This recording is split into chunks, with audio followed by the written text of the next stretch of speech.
A manhunt for a shooter that killed 2 and injured 9 others continues. As of this morning, Rhode Island police have released a person of interest in the deadly shooting Saturday on the campus of Brown University in Providence. That shooting reportedly happened in a classroom in the engineering building while students were taking their final exams. Brown alerted students and faculty of an active shooter around the building at 4:30 Saturday. You can see someone dressed in black walking around the campus in this footage. Yesterday, Brown administration announced all classes and final exams were postponed. In the early hours of the shooting, there was some confusion about whether an arrest had been made. Brown University at one point reported a suspect was in custody, and President Trump echoed that on Truth Social, writing, "I've been briefed on the shooting that took place at Brown University in Rhode Island. The FBI is on the scene. The suspect is in custody. God bless the victims and the families of the victims." That was later retracted, however, by both the university and also by Trump. He later gave his reaction to the shooting as the manhunt continued.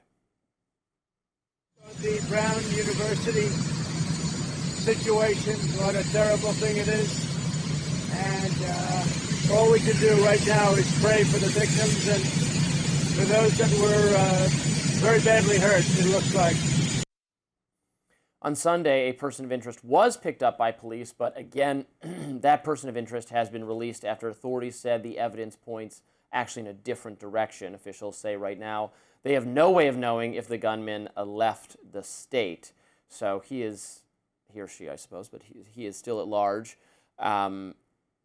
We just have to wait, as Trump said, for investigators to figure out who that is, and I have every confidence that they will eventually.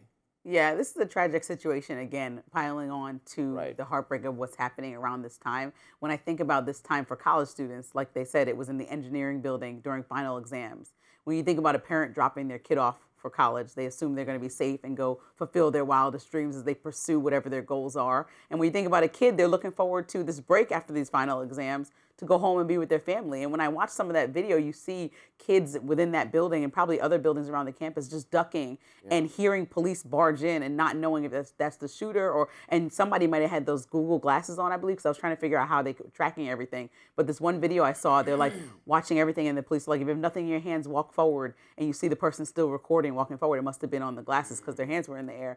And I just was like, how dramatic and scary are these moments at the same time when you're trying to figure out what's going on. And then there's a whole other piece to me that's happened a lot recently that I want the leadership in a variety of these situations to get right, from in D.C. with the National Guard shooting, announcing some information that has don't announce things just until we're sure. Yeah, I want leadership to get it right, because think about all the families that have students there or students on campus that are just trying to figure out if they're okay, and you're hearing somebody's in custody, and then you wait, and there's a lot of back and forth that's happened. I can't think of the third occasion, but there's been multiple in the recent month or two that's just been inaccurate or abrupt. I fully agree. And I think you rather be not first, you just rather be right, especially when life or death situations are happening. I agree.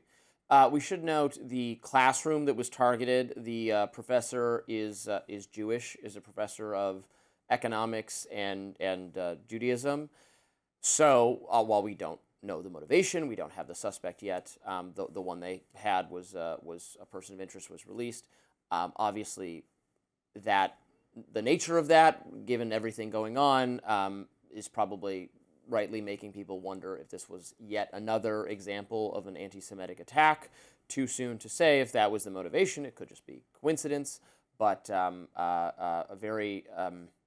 between this and we're going to talk about Rob Reiner, who's an iconic Jewish director, who has been murdered. We're going to talk about, and not murdered for reasons of anti-Semitism, but still an important person to the Jewish community. A really rough weekend, a really disturbing weekend for people who, for everyone who is concerned about the Jewish community and the attacks on them and the harassment and violence that they face. Really, really disturbing stuff. And when you juxtapose all that's happening with the time of year that this is supposed to be, Hanukkah, it just kind of makes it even more dramatic, because a lot of people are, like I keep bringing up, thinking about this time as such a pleasant time of year where they get that one opportunity, even if it's just for the day or the days you celebrate, to unwind with the people they love. And then we're hearing nothing but stories like this. It just makes you want to stop down and think of what we all can do better. Yeah.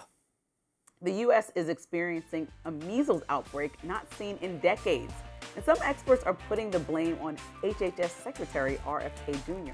I'll discuss that next in My Lens. Stick around.